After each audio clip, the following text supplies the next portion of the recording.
Welcome to CHI's Masters of Suspicion. We're starting a new class today, the American Gothic, and this is week 1, Introduction to Gothic Logic. A little bit of review to kind of contextualize what we're doing here. The overall frame of Masters of Suspicion began by examining Heidegger's argument that the world reveals itself to us only in its failure. And he mentioned a broken hammer, lost keys, things like that. The world reveals itself to us in moments of angst, where nothing is wrong, but the wrongness of that nothing is massive and huge and important. He talked about the revelation of new worlds through art and the way that art can introduce us to new possibilities. Building on that, the second installment of the class looked at art, Kafka in particular, to show the failure of the world as displayed through nightmare logics. So we worked through The Trial, The Castle, and a few of the short stories, and these stories revealed a world of anonymous power able to affect humans without itself being affected. And these stories also describe the limits of autonomy. Autonomy allows us to fight power structures, but forces us to do it in ways that fail to desired results. So we can fight all we want, but the kinds of changes that we want to make to our world remain impossible for us to manage on our own through that path. Over the next 8 weeks, we'll be exploring Gothic American literature written in the 19th century. My general argument for the class is that Gothic stories perform a specific kind of ethical work. Most narrative ethicists focus on the moral benefits of an observant narrator, especially Henry James is a great example of that, where the narrator is so conscientious and so hyper-attuned to reality that just by reading James, you yourself become more morally observant as a person in the world. Other ethicists look at the beneficent model of a model protagonist. Right, so as this protagonist is an exemplar in the way that they treat others or work through the world, there's an ethical component that's instructive for that. And that kind of instructive element in literature was really important in the development of the novel to justify why one would spend one's time reading something other than the Bible. So there's a latent ethical argument that's always been involved in novels, particularly, and in literature in general, as an additive or a supplement to biblical reading. I mean, that's not quite so important in today's world where the entertainment industry booms. But I think there's still a need to recognize that a lot of writers deeply feel an ethical drive in the truths that they write about. And I think that this was especially true in 19th century American Gothic literature. So I argue that these stories petition against the dominant ethical systems that were around in America during the day and push readers into a worldview skeptical of the ideologies that anchor this world. Like Kafka, these stories are anchored in worlds at odds with our more mundane assumptions. Like Kafka, there's a sense of weird potentiality that haunts the stories. But whereas Kafka often started with a nightmarish premise that unfolded in mundane ways, like the Metamorphosis, for example, the Gothic presents a seemingly normal world that becomes interrupted by an inhuman or an impossible element. Each of the stories we'll read for this course will point out how the author manages to push the reader into a state of suspicion. The literature of the American Gothic provides a way to think about Masters of Suspicion in literature, as they too inquire about the structure of the world and systems of power relationships within it. So, for those of you who registered for the course, I sent a poem out that I'm going to talk about today. And here it is. I'll read it aloud for those of you who didn't get the email. It's by Emily Dickinson, called One Need Not Be a Chamber.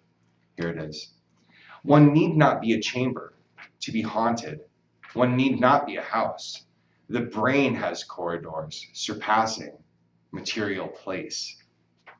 Far safer of a midnight meeting, external ghost, than its interior confronting that cooler host. Far safer through an abbey gallop, the stones a chase, than unarmed, one's a self-encounter and lonesome place. Our self behind ourself, concealed, should startle most. Assassin hidden our apartment, be horror's least. The body borrows a revolver, he bolts the door, or looking a superior specter, or more. It's a great poem. Dickinson's grasp of the Gothic, I think, is truly masterful and not as often attended to as some of the other kind of strands in her work.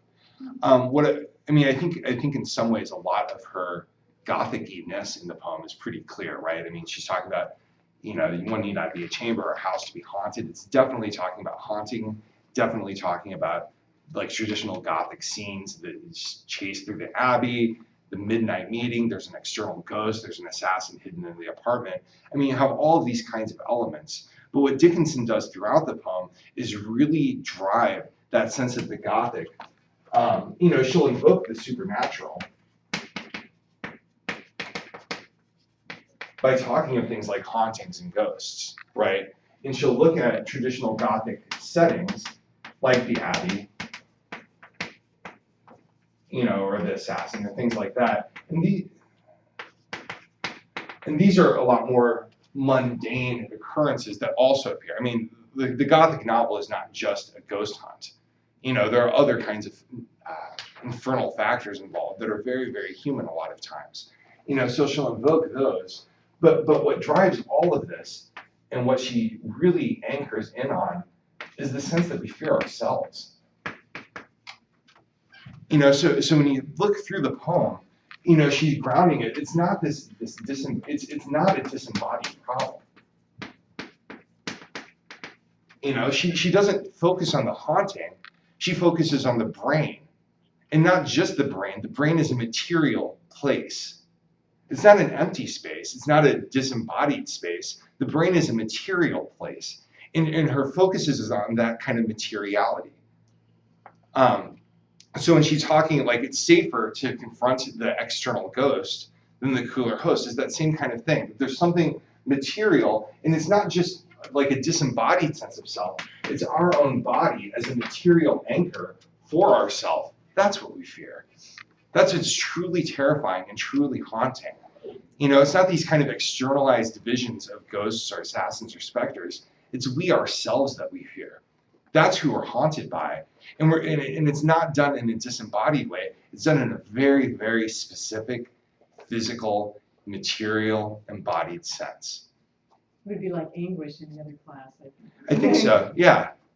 But whereas anguish is almost like the sense of freedom where you can fly from. In some ways, this almost, what Dickinson is doing is really focusing on our facticity. Right? It's that material anchor of ourselves. It's the material anchors of our world that are inescapable. We can't hide from ourselves. And so toward the end of the poem, our self behind our self concealed should startle most. We have a sense of who we are, and we have a sense of who we want to be. But what we worry about is that kind of shadow that lurks behind us, who's also who we are. And that's what should startle most. I mean, she already has a plural sense of self built into the poem, right? It's our self behind ourself. It's not ourselves, right? She's not talking to a group of people. It's ourself behind ourself.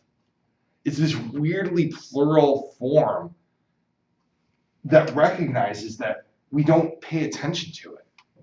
And it haunts us precisely because we're not suspicious in the right kind of ways, right? We don't have the ways to see the way that kind of hidden behind ourselves is dangerous. It's threatening. And we recognize the presence of fear or the presence of anguish or the presence of terror, but we're unable to locate it because we don't know how to look behind and see that it's ourself behind ourself concealed. That's what startles us. We focus our attention on, the ghosts or the hauntings or the things like that have that kind of vague, nascent dread that just kind of creeps up and chills us. We don't recognize that it's internal. We don't recognize that it's anchored in our own body, in our own home, and in our own world. We want to call it something other. We can't recognize it as part of ourselves. So that's why assassin hid in our apartment be horror's least. I mean, what's an assassin going to do? Assassin's only going to kill us. Then we're dead. Then we don't have any problems. This, our self behind ourself, that's terrifying. Because we both sense and refuse to acknowledge our own capacity to damage ourselves, to harm ourselves, to really mess up our own lives. And we're haunted by that. And that's where the anguish comes in, right? Because that's the freedom. We always have the freedom to do the worst possible thing that will make us far worse off than we ever could have been. And it's always there. So at the end, the body borrows a revolver, he bolts the door, or looking at a superior specter or more. Again, and she, at the end of the poem, she emphasizes that materiality. There's the materiality of the body that can do things in the world, and it bolts the door, but it overlooks something superior. I don't know what that superior means. She leaves that very, very, most of the poem is incredibly interpretable and ambiguous, but that sense of what the superior specter is, or more, or that what's more than superior at that point. What type of more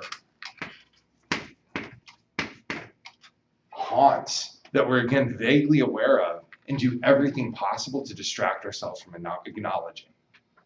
And so my argument for the class, this is just kind of a little snapshot of it. And as we go through the text for the rest of the class, there'll be more developed examples. But it's really looking at the ways that the Gothic roots things in the material and in the practical world. That what it wants to show us is not that what's horrifying is an external threat. It's almost always an internal threat. And that's what we dread. And it exposes the fact that we're not self-controlled, self-contained masters of the world. We don't have certainty over the world around us or even of ourselves. And we can't have either. We remain unstable and unmoored and ungrounded. And to think otherwise is only to invite devastation into each and every day of our lives. That's the Gothic in a very small nutshell. Any questions about that?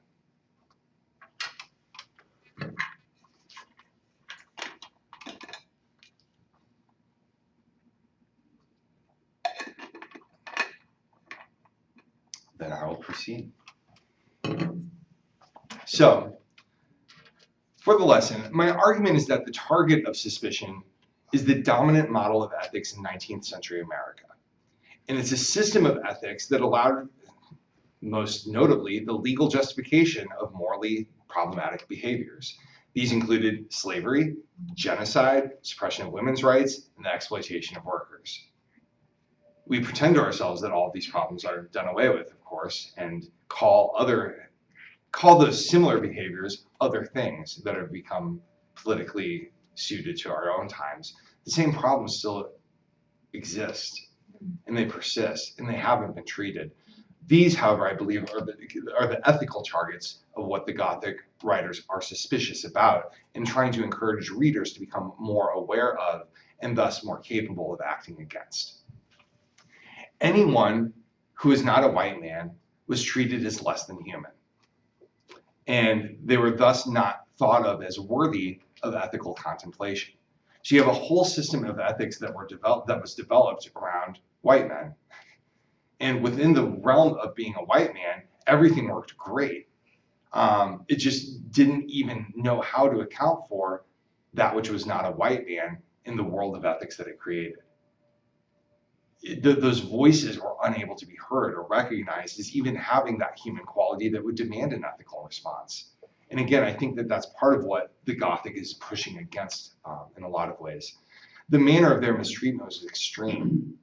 For example, women and minorities did not feature into a utilitarian calculus, which tried to determine what was right by evaluating the greatest good for the greatest number. For slaves, the most you got was, this is what fraction of a person you equal. Right? X number of you can have a certain voting capacity. It's terrible. But there's no humanness to it. There's no humanity acknowledged. There's no suffering. There's no capacity for understanding the suffering of others who are trapped in those situations without the legal right to protest that it's even something into which they're trapped. Deontologists, as opposed to utilitarians, who looked at morality based on an intention not to use others against their will, quite often managed to not see such people as others who would have wills. Women, children, animals, slaves, Native Americans, they didn't have wills in the same way. And there were different kinds of justifications that were made, not really made, but kind of assumed, right? Indians are just part of nature, right? They're not people, they're just part of the natural world. And as we civilize this world, if they die away, it's because they're just natural. They're not really people in the same way. It's interesting. It's terrifying at the same time.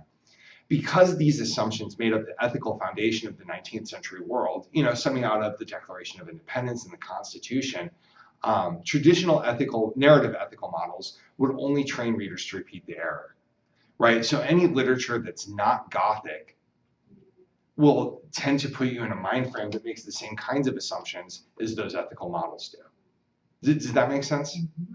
And so what the Gothic, again, I'm arguing, is trying to do is give an alternative to that by making readers suspicious of the very system of ethics that governs everyday life in the day-to-day world. So the function of the Gothic narrative, the way that they do that, as opposed to other traditional narratives, is to elicit a certain kind of shock. This shock pushes readers away from a naive assumption that finds the world as it is to be agreeable. Gothic texts accomplished this in a number of kinds of ways. And so I have 6 different ways that I'm going to argue the Gothic kind of shocks readers away from their just given assumption of the world and pushes them to think otherwise or more critically about the world around them. Number 1, the American Gothic centers on the twinned questions of certainty and control, especially following the popularity of Benjamin Franklin's autobiography, which praised the need for efficiency in one's actions as a way of achieving certainty through a micromanaged system of control.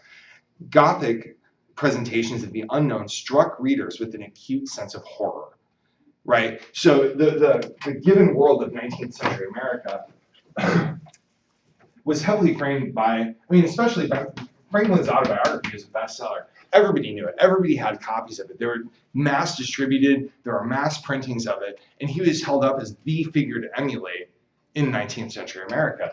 And a lot of what that looked like was that self-mastery. Work hard, work even harder, be temperate, be controlled at all times. And if you maintain control over yourself, you can gain increasing control over the world around you, right? Add that to a Protestant ethic where God is a providential controlling authority. What one must do is just always walk the straight and narrow. There's a lot of certainty, both from oneself and from one's God, that attends to the world.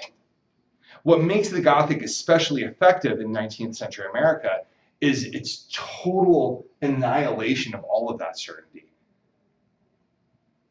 It's showing how you can't expect and plan for everything. That something will come and interrupt even the best laid plans and schemes and annihilate them in incredibly unpleasant ways and in ways you can't prepare for. That's part of the horror of the Gothic. So no matter how much one works to neutralize the world of all danger, the danger always emerges from what one overlooks. It's ourself behind ourself, concealed. Mask of the Red Death, yeah, for example. Yeah, right? It's all that horror, all that shock. It just takes all the best laid plans and it shows them as folly. And it's horrifying when you think about it. And I would argue, in that vein, I don't know how many of you watched The Dark Knight, but there's easily a way that you can look at that as having a similar kind of Gothic horror, even though it's not a traditional Gothic story. The Batman is a Gothic figure in a lot of ways, right? Especially the Burton movies, but even the Christopher Nolan Batman movies do a lot with that. But the figure of the Joker is that destabilizing place of absolute chaos that throws off anybody's sense of control or certainty is terrifying. And that's part of the horror of that particular Joker figure, I think. It's also captivating at the same time, the way I believe that the Gothic works to be both horrifying and captivating. So authors here would often show how the very logic of mastery that attempted to seize control over the world could also be the key to unlock horrors. And that's really what a lot of the stories point toward. Here's what you think you want, and here's how what you think you want will be the thing that undermines you and opens up all sorts of dangers. That was number 1. Make sense? Sure. Number 2. Authors often interrupted the assumption that the world conforms to human logic by disclosing new possibilities. Okay, so in a world of certainty and control, the way that it works is to say, here are the kinds of possibilities that we'll account for. Anything outside of the square won't happen.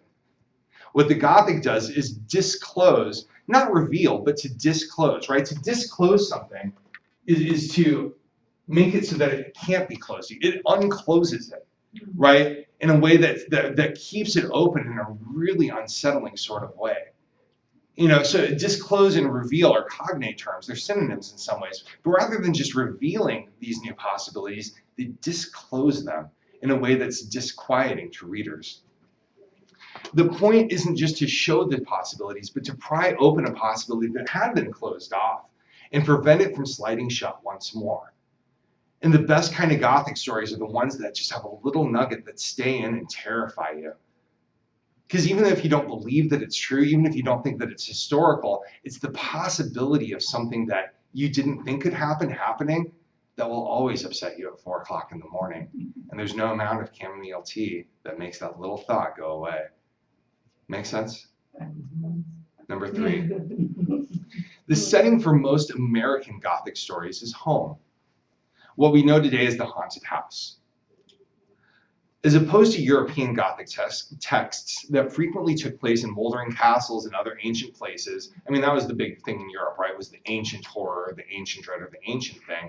In America, everything is new, right? You have new homes being built, new families here. Everything about America has newness associated with it. And so the strategy for American authors was to put the horror within the home. It's nothing ancient. It's something that's here. And it's something that's present in the everyday world. The effect of this is to force the reader's attention to the normal, and to the everyday, and to the immediate.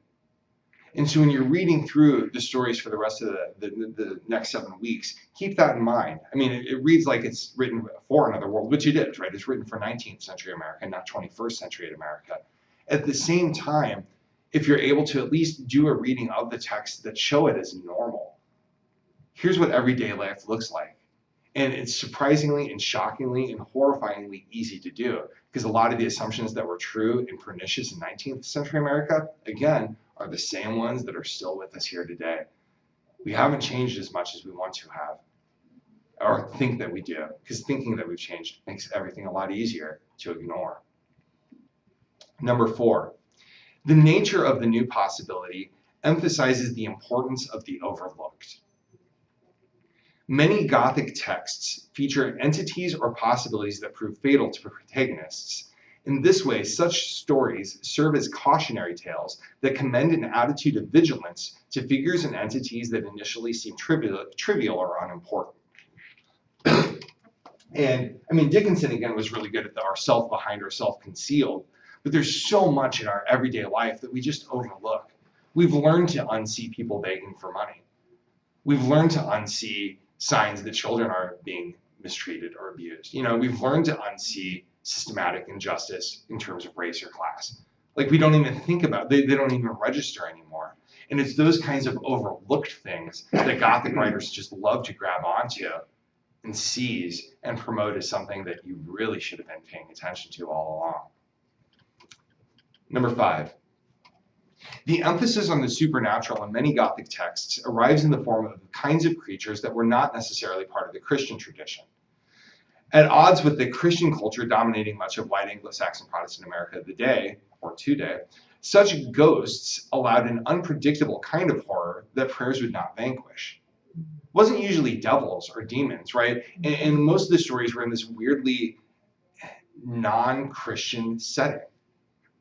There wasn't necessarily a God that one could pray to. Or if there was that God was a really distorted, bizarre kind of God thing. It's a very odd, supernatural setting that doesn't take place in the same kind of Christian imaginary that everybody was accustomed to. Within that imaginary, God was king. Within the world of this text, in this story, or in this novel, you don't have that kind of certainty or assurance. It displaces you from that worldview, and again, it discloses a new possibility that maybe that God won't be there to save you. Maybe your prayers won't be answered. Maybe there's nothing to pray to. And you can take it in the space of the story, right? You can suspend your disbelief for this, but the practice of doing that, again, just kind of discloses that unsettling possibility in the back of your mind that maybe that God isn't there at all. It's scary. So, while not unfamiliar, the non-Christian sense of ghosts help to undermine some assumptions about the nature of reality that readers would have. Finally, number 6, the Gothic made it possible for readers to enjoy mystery and mayhem and murder and terror and horror and wonder. That which was despised and feared in the everyday world became prized and revered in readers' lives. Reading, as a mode of entertainment, allowed for terror to be contained, even if the import of the stories, what I want to call its ethical content, bled over into readers' daily lives. Right? But all that, what Freud would call the id material, that chaotic, sexualized, murderous, rage-filled lack of control that all of us in these little tight boxes hate these boxes, right? I mean, nobody wants to be stuck in these little boxes of mastery and control. They're terrible. They're so imprisoned. What the Gothic did is just said, release it all. And you can enjoy it. You can indulge in it. You can be terrified and horrified, and you can marvel and wonder and be curious and creative again. And it's okay to come out of the little Franklinian grave that you set yourself in. And that's the promise of the Gothic. Does that make sense? Within the safety of the book. Within the safety of the book. But even being able to practice it within the safety of the book, again, you've had the sensation like, wow, that's okay. I can enjoy that. And I'm still not a bad person for having enjoyed that. It's okay to acknowledge that this is here too. And again, it's a safe space in the part of the story, but if you read a lot of those stories and you start to practice, not to become a psychopath. Nobody wants to become a Poe narrator. There's no ethical way to be a Poe narrator, right? That's not the point of the Gothic. The Gothic isn't saying, here's how to be. It's saying, here are possibilities for the human experience that our world is keeping you from noticing. Pay attention to it. So when you say, well, the ethics spills over into daily life, the ethics would be like to question these institutions that keep people down. Yeah. Okay. Part of that, and part of it, even in the daily practice of your own life, why don't you pay attention to stuff? Yeah. Why don't you enjoy things? Like, what happened to wondering and marveling at life? What's wrong with you? Like, why do you stay here? Don't do that. Don't kill people, but don't do that, right? It's just pointing out that there are other, it's disclosing that as a possibility. And that's something that you can practice as life goes on. Did that make sense? All right. So each individual author, each individual text incorporates these kinds of strategies differently, right? Not every Gothic, there's a formula to the Gothic, but it's not like every Gothic story is the same. They do different kinds of things in different kinds of ways. But the overall effect, I would argue, is to instill readers with a sense of uncertainty and to make that kind of uncertainty a little bit more comfortable to live with, rather than something that you would fear and run away from. Dread and doom lurk behind seemingly innocuous stories, or innocuous corners in the stories. No effort of will can correct it, and it's okay. It's okay to acknowledge that. So that's kind of the basic structure, I would argue, of the Gothic. And for the remainder of the lesson, really what I want to do is just define some key terms and definitions that anchor the interpretation of text for the rest of the class. So I'll just kind of go over some of the keywords that I'll be using and go from there, if that sounds all right. All right. Number one, Enlightenment. The Enlightenment is a philosophical movement that prioritized a clarity of thinking through the thinker's ability to be objective through the use of reason itself. The goal is to think without being burdened by circumstantial or subjective factors that frees you from the types of identity constraints, gender, race, class, sexual orientation, like the kinds of things that are currently in vogue because they're subjective variables, right? The beauty and the desirability of the Enlightenment was to say all of those things are biases, right? They're filters. And the best way to be right, the best access of the truth, is to drop all that behind as baggage and to float in some sort of transcendence or some transcendental reason up in the clouds. I don't have to be a white man who's I don't have to have all these circumstances because that alters my perspective. So if I just let all that fall to the ground and only use reason, that's true. It's unarguable. It's unassailable. It's something that one might be so bold as to call certain at that point, right? Because I've removed my subjective bias from the equation. The ideal of Enlightenment thinking was to present a disembodied stance of pure reason. And it had important philosophical ramifications as it opened up a way to think about thinking itself. I mean, Kant, as one of the Enlightenment philosophers, was incredibly revolutionary in the effect that he had on everything that came in philosophy afterward. The drawbacks of the project, especially have come to light in our contemporary postmodern world, is that this kind of way of thinking, in general, seems peculiarly adapted to white men. Right? I mean, white men have the luxury of stripping off all their subjective identities, pretending to themselves that they are speaking from reason alone. They don't have to attend to the status of women or bodies or being a minority. I mean, they have the time and the money and the luxury to be able to be disembodied thinkers. And it's desirable to, right? Because if I can divorce myself of my white-bodied masculine thought and just pretend for it to be universal reason, great, then everybody should think like me. The perspective, in spite of its laudable aims, is as steeped in race, class, gender, and sexual orientation as any other one. The difference is that it offers the pretense of being universal. It's not that it's bad, but it's not quite as universal as what it wants to be. Does that make sense? It's a really shorthand nugget on the Enlightenment, but will that be functional? Term 2, justice.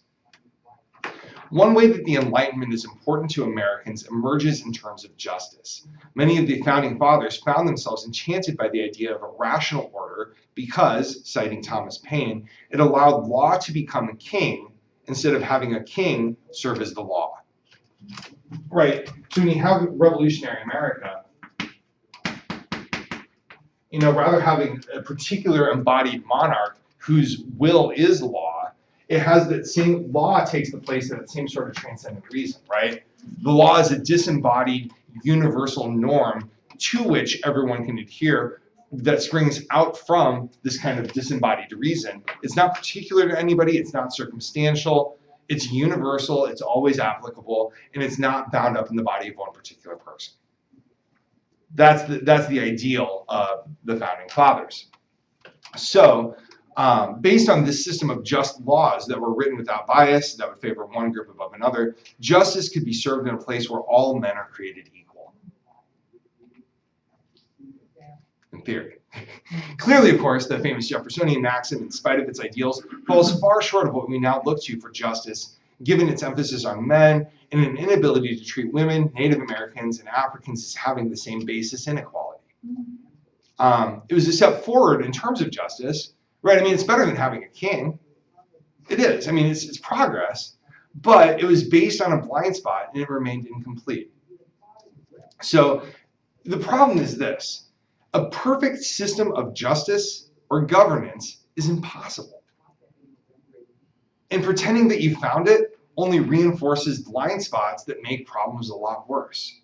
The beauty of an unbiased law that strips away particularities to look at each case on its own has clear merits and advantages, right? I mean, it's really helpful to say, here's a standard of law. Now I can evaluate whether or not you conform to the law or violated it, right? It's super clear, it's super easy. But as we know from our current political debates, it's unjust to presume that all humans start in the same place. Yeah, because who writes the law? Yeah. It's not all voices have access to law, right? Whether it's creation or it's argumentation, there's not equal access to it. And this is Kafka's point in some ways too, but in the American system, I mean, something that we understand culturally a lot better. So on the one hand, yeah, it's great to think that justice is good in that, in that kind of clear, here's the law, check the boxes, did you violate it or not? But on the other hand, justice requires remaining blind to particulars, right? You want justice to be blind. You don't want justice to take account of the kind of person you are, how much money you have, what your gender is. You want justice to be able to say you're guilty or not guilty without circumstance. But on the other hand, justice also requires factoring in those particulars to compensate for variations in background. Right? Justice has to be specific. It has to be particular. It has to be all the things that we also think of as absolute violations of justice. And it's a paradoxical situation. The Enlightenment promoted the ideals of the former path, right, that kind of abstracted justice, and the Gothic tendency was to show the shortcoming that discloses the possibility of the latter. Individual-based, relativistic, subjective ethics that were more just than these vast systems are. The Gothic never sets up a system of its own, never does that, but it does enough to point to all the failures and shortcomings and issues that the overall system is that everybody assumed was good. Does that make sense? Okay. As it being practiced. What's that? As it is being practiced. Yeah. Yes, there's a human factor. Yeah, that's exactly. There's lots of things going on along this line. And people were questioning a whole bunch of stuff.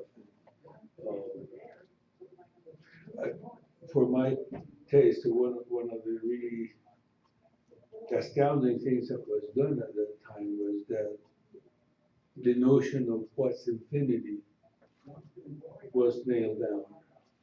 And it was shown that there were infinitely many different infinities. And very paradoxical things. Like, you know, there's as many fractions as there are counting numbers.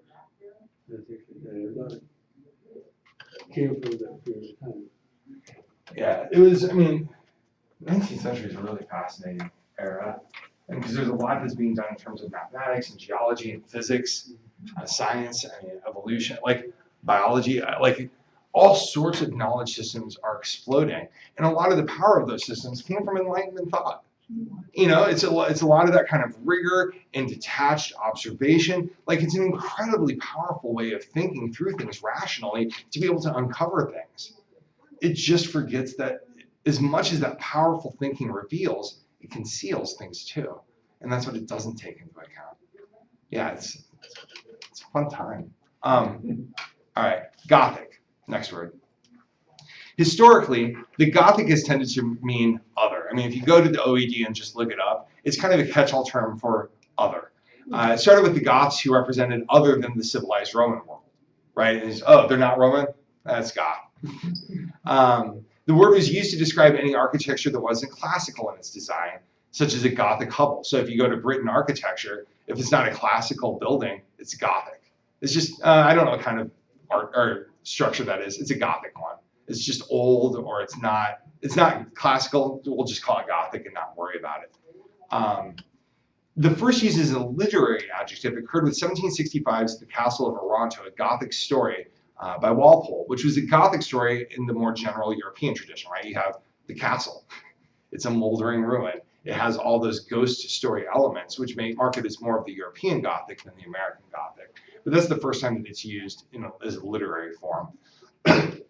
And then in architecture, Gothic takes its own embodied form, especially attending to a lot of material being used, right? A lot of flourishes, a lot of ornate spires, a lot of things that really focus on the materiality of a structure rather than a classical design, which wants to strip the eye away from it and reveal a lot of space. Gothic buildings are very garishly attractive to the eye and beautiful in that way. But it's a very different kind of aesthetic, and that's something that developed also along the 19th century. The use of the Gothic in America differs, for better or worse, and this is my argument. 19th century America is not known for its major philosophical or theological movements. We don't have a Hegel or Kierkegaard or Nietzsche or Hume or Smith, but we do have a series of authors whose literature, I argue, does a similar kind of work in a very different genre. If the ideal of the Enlightenment was an all-seeing eye who viewed from a dislocated and disembodied perspective, the tendency of Gothic literature is to show the shortcomings of this perspective. And when you look over the American literary canon, it's riddled with texts that force you to look at that fact. You know, whether it's Thoreau or Melville or Dickinson, Emerson, whoever it is, everybody's really trying to think along how to make a different kind of space to inhabit beyond the cultural one and the cultural norm of the Enlightenment. Ethics. Ethics is the practical study of right and wrong behaviors. Most of these are prescriptive. They describe what we ought to do, rather than descriptive, articulating what is done. Ethical studies promote a way of reflecting about our social behaviors, and they inquire about how justice is done by individuals rather than by societies. Right? When you're talking about societies, you talk about systems of law and justice. When you're talking about individuals, you start to talk about ethics. Does that distinction make sense? Okay. The American Gothic does not provide a system of ethics or a system of any kind whatsoever. The collection of texts that we'll be reading do not make ethical arguments, nor do they posit direct questions about ethics. Instead, the American Gothic attacks the presumptions that grounded the ethical models that anchored early American society, and again, I would argue, still hold sway over much contemporary thinking. So, instead of philosophical ethics, additionally, I'm far more interested in narrative ethics. The theoretical structure of narrative ethics that I find most compelling was developed by Paul Ricoeur in his three-part series, Time and Narrative. Briefly, Ricoeur contends that reading engineers a space of anticipation within the reader that within certain books orients readers into the plot's completion in the real world. As an example, consider a story or movie predicated on justice, like Salem that came out this, like where everybody was like, oh, this is heroin. Like, I can't believe race relations are this way. Like, everybody's up in arms and there's a lot of buzz about it. Like, how could this world have been? How could we live better now? And it's that kind of, the import was to make viewers consider how to make the world of today a better place, right? It starts off, what Ricoeur talks about is almost as it, and he puts it in musical terms in one point, where it gives you an orientation, like a rhythm that you can follow. But its completion isn't complete in the text. I mean, Gothic texts are notoriously terrible to give a sense of finality. I mean, sometimes they do, but even then it's this really haunting and disquieting conclusion. They're very inconclusive nature. They're very unsatisfying end. Points readers outside of the world of the text to the lived world outside. And I really like that as a model for narrative ethics. I think it makes a lot of sense of the best kinds of literature because they inspire us to behave otherwise or do otherwise, or as Rilke said, to change our lives. And in changing our lives, then go forth to change the world. So that's ethics. Haunt. A haunt is a location, one that's become familiar to us. So we talk about going to our old haunts. We've used this colloquially, I'm assuming, at some point. Okay. To haunt is also a verb, to make visiting a particular location habitual. In the 19th century, again, according to the OED, the term was also used as a description of what was haunted, right? And so, I mean, it's the haunt is something that's increasingly drawn into the material, the way that Dickinson's poem draws readers into the material world. The Gothic's true horror is never the disembodied ghostly. It's always the concrete material presence of what we don't want to see. And that works in the etymology, in the language of the words also.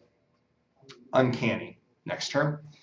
Freud's definition of the canny, I think, is still one of the best. The uncanny is what meshes what he calls the heimlich, or the homely, and the unheimlich, or the unhomely, would be or the uncanny, as it's translated.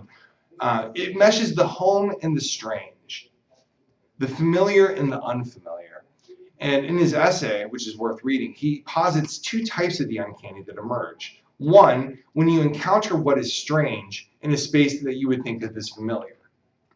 Right? I mean, how many of you had an experience of going back to an old place where you've lived and finding it an uncanny experience? Because there's enough that's familiar that makes it seem almost like home, but there's this real sense of unfamiliarity that just broods, and you can't quite get comfortable there. Does that make sense?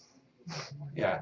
The other kind of the uncanny is where a place is strange, but it nonetheless feels home-like and familiar to you. Right? It's uncanny to go to a brand new spot, brand new people, and feel totally at home there. And it's great, but it feels really weird. Does that happen? Yeah, it's odd. And so that's the nature of the uncanny, is that tension between what's familiar and unfamiliar, what's wild and what's known. And that tension is a haunting tension that occurs within the German language and then presents itself through the uncanny. With the unheimlich, though, in terms of German, it's also very much tied to home. It's where we feel at home, what lets us feel at home, and what keeps us from being at home. And so there's a real homey tie there. Wonder. Wonder contains two distinct meanings within itself. First, it's that sense of awe that one feels when confronted with a manifestation of the unknown that remains unthreatening, the way that, for example, a child might react to a magic trick. Second, wonder refers to how we approach the more banal experiences of the unknown. We may wonder what the weather may be like tomorrow, right? It's a mystery, so we might wonder about it. And that's more of its most basic and idle curiosity. I mean, manifestation is curiosity, rather than a true wonder where we're passionately kind of oriented toward that particular question. I wonder about that in its more big and vast way that's becoming increasingly less familiar to us. It's kind of a sad loss. The fact that our reaction to mystery has lost its sense of magic, I think it's a tragic development in the human condition. It's primarily, I would argue, because the fact of the unknown, any unknown, tends to strike us with fear because it threatens our sense of stability and control, that really Franklinian, deep-set import that we have. We have no control over the unknown, and our culture has come to a point of such technical mastery that any unknown that doesn't seem like a simple technical interruption, you know, the kind of question that you can answer by looking up Google on your phone, is terrifying. To be held in wonder requires being comfortable with uncertainty instead of finding it threatening as such. And by describing the unseen possibilities of the mundane world through enhancing metaphors and adjectives, narrators in the American Gothic world unpeel back the flesh of the banal to expose its unknown interiors. Wonder remains the object of a question whose answer, in surpassing our ability to know, still delights us with an expansive sense of possibility.